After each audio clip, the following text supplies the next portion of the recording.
menjelaskan materi pertama, dikarenakan materi pertama hanya menjelaskan tentang pendahuluan dan kata pengantar mata kuliah saja. Di sini sejarah mes yaitu sejak tahun 1980-an kerja mes di Indonesia menunjukkan peningkatan jumlah peserta yang tinggi dengan jumlah pengeluaran rata-rata per hari sebesar $210 untuk setiap peserta konvensi. Dibandingkan dengan wisatawan yang sengaja datang ke Indonesia untuk berwisata, pengeluaran mereka hanya sebesar $400 untuk 7-12 hari. Dengan demikian, pengeluaran peserta wisata konvensi juga membawa serta spouse istrinya, anak atau bahkan temannya yang berdampak pada pengeluaran peserta selama mengikuti kegiatan konvensi menjadi lebih besar. Sedangkan pada tahun 1999, saat ini di Indonesia sudah berkembang menjadi salah satu negara tujuan bisnis dan wisata. Materi ketiga yaitu penyelenggaraan event match. Keahlian dan keterampilan. Untuk menjadi terampil di bidang event organizer, jenis match ini ada beberapa kemampuan dasar yang harus dimiliki pelakunya supaya sukses menjadi penyelenggara acara yang memuaskan klien sebagai titik akhir dari pekerjaan ini. Agar dapat terjadinya repeat order, diantaranya yaitu melayani dan mendukung kepentingan trade, vendor training, transportasi, hingga publikasi ke media massa. Ada beberapa kemampuan dasar yang dibutuhkan dalam bidang keahlian dan keterampilan, diantaranya yaitu yang pertama yaitu bidang analisis, yang kedua yaitu bidang sistemasi, yang ketiga sikap customer oriented, yang keempat sikap dinamis, yang kelima yaitu kemampuan administratif, dan yang keenam yaitu sikap komunikasi.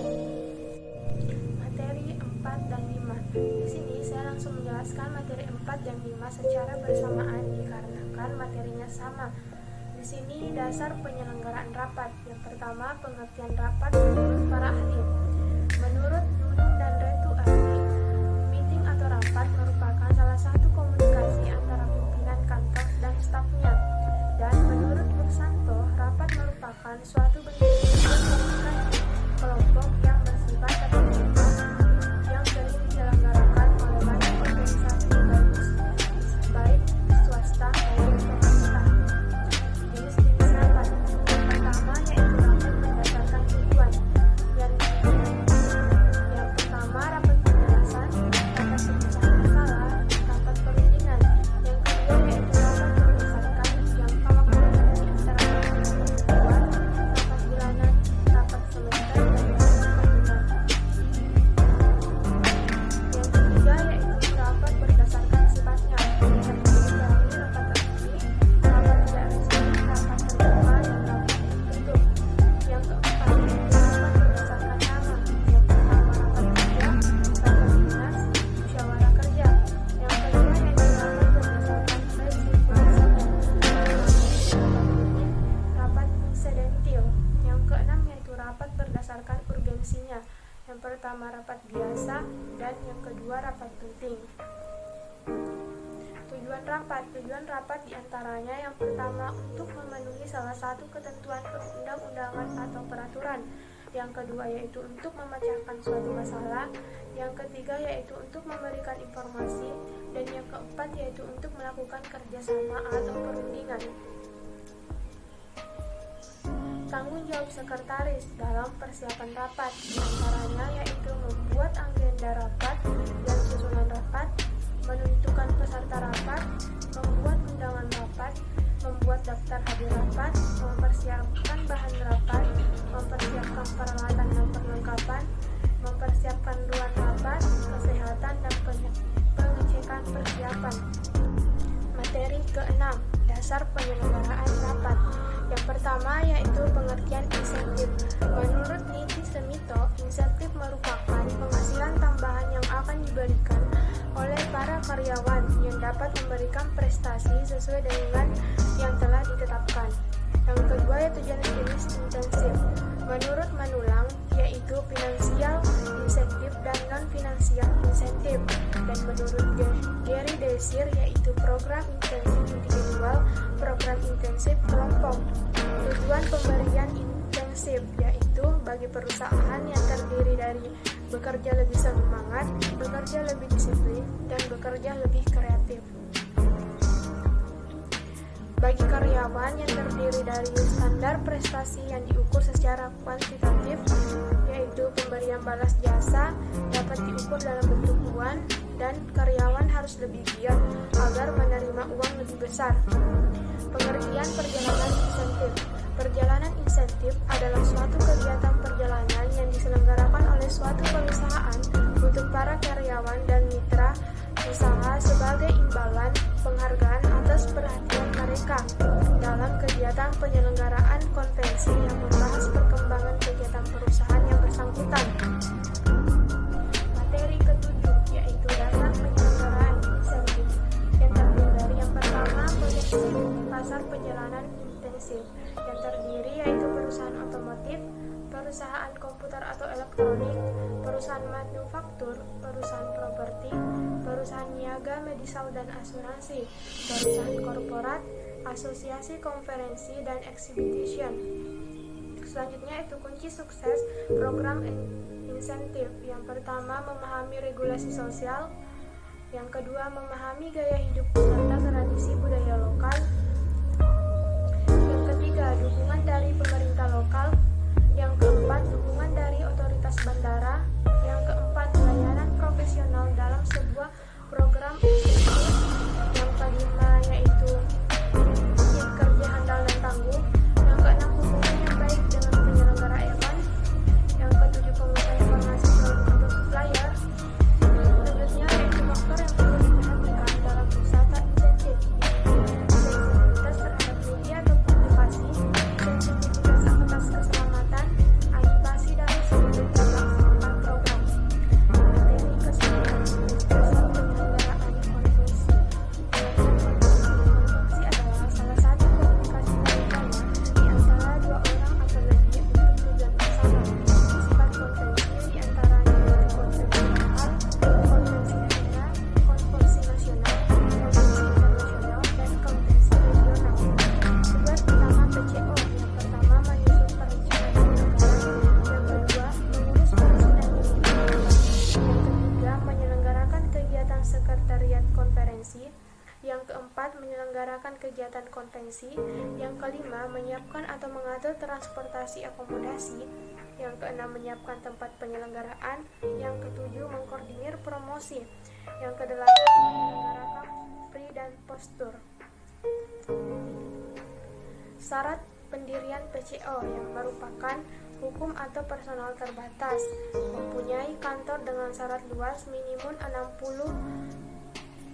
60 meter dan memiliki fasilitas telekomunikasi, mempunyai sifat terlatih atau berjasa khusus PCO yang diakui oleh Ditjen Pariwisata, berpengalaman menyelenggarakan konvensi nasional sedikitnya 5 kali dan konvensi internasional minimal 2 kali, melakukan setoran modal sebesar 500 juta, Dharma wisata untuk konvensi diantaranya Dharma wisata pra-konvensi, kedua Dharma wisata pasca konvensi, yang ketiga Dharma wisata sosial, yang keempat kunjungan resmi, dan yang kelima kunjungan teknologi.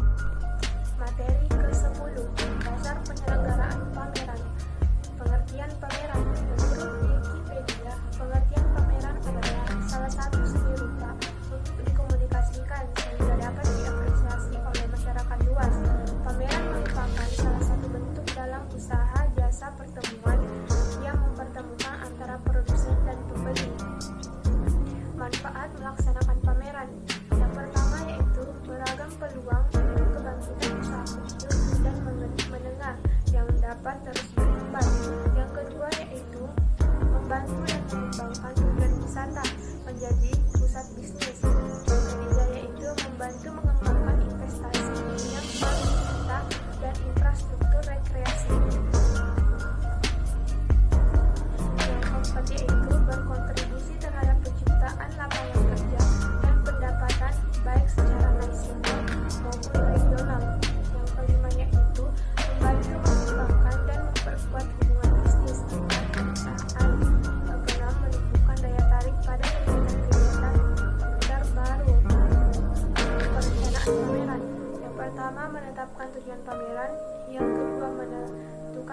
tema pameran. Yang ketiga yaitu menyusun kepanitiaan kegiatan pameran. Yang keempat, menentukan waktu dan tempat kegiatan pameran. Yang kelima yaitu menyusun agenda kegiatan pameran. Yang keenam yaitu menyusun proposal kegiatan pameran. Materi 11 dan 15. Di sini materi 11 dan 15 judulnya sama, yaitu teknik menyusun penilaian atau evaluasi acara. Pengertian evaluasi. Evaluasi adalah proses menentukan nilai untuk suatu hal atau objek yang berdasarkan pada acara untuk menentukan tujuan tertentu. Hal-hal pokok dalam proses evaluasi. Yang pertama, evaluasi program. Yang kedua, evaluasi komponen kegiatan lainnya. Yang ketiga, evaluasi tempat. Yang keempat, evaluasi peserta. Yang kelima, evaluasi keuangan.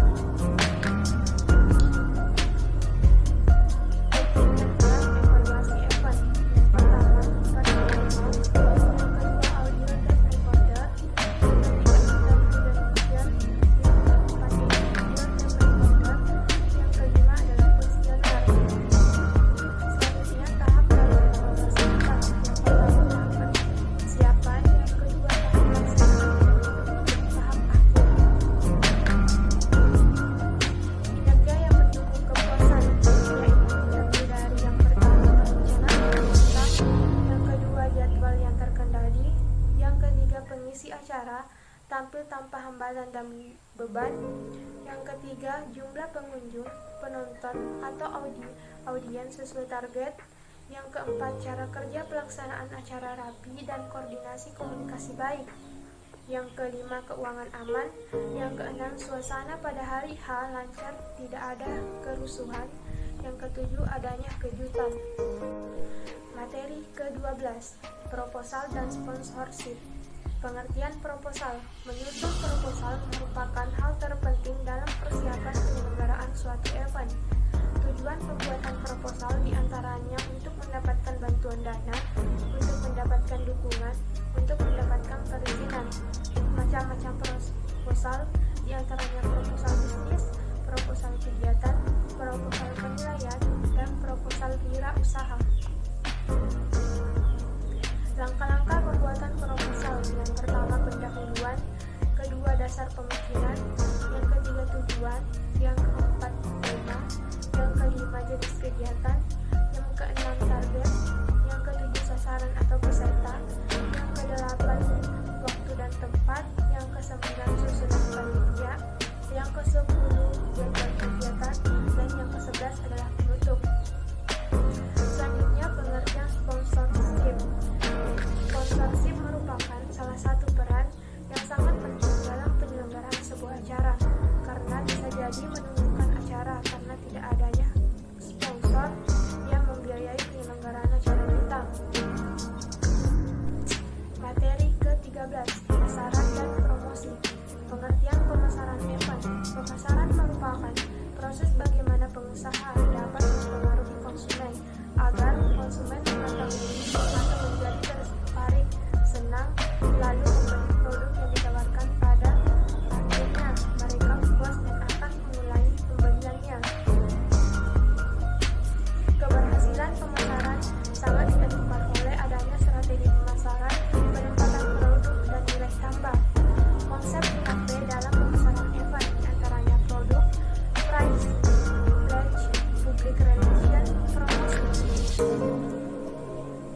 Pengertian pemasaran pariwisata adalah mencakup upaya melakukan identifikasi keinginan atau kebutuhan konsumen jasa pariwisata, penentuan produk yang ditawarkan, penentuan harga, promosi, dan penelitian pasar. Tujuan pemasaran pariwisata. Yang pertama yaitu dalam jangka panjang terus meningkatkan keuntungan. Kedua, membawa keamanan dan keseimbangan dalam perencanaan pengembangan sosial dan ekonomi. Yang ketiga, mendorong pertumbuhan pariwisata dan serasi dan memperkokoh dampak ekonomi bidang pariwisata. Yang keempat, memajukan keinginan pariwisata. Yang kelima yaitu memantapkan dan memacu porsi dasar pasar dalam menghadapi persaingan pada bidang pariwisata. Materi 14, teknik penyusunan acara. Pengertian acara. Menurut Kamus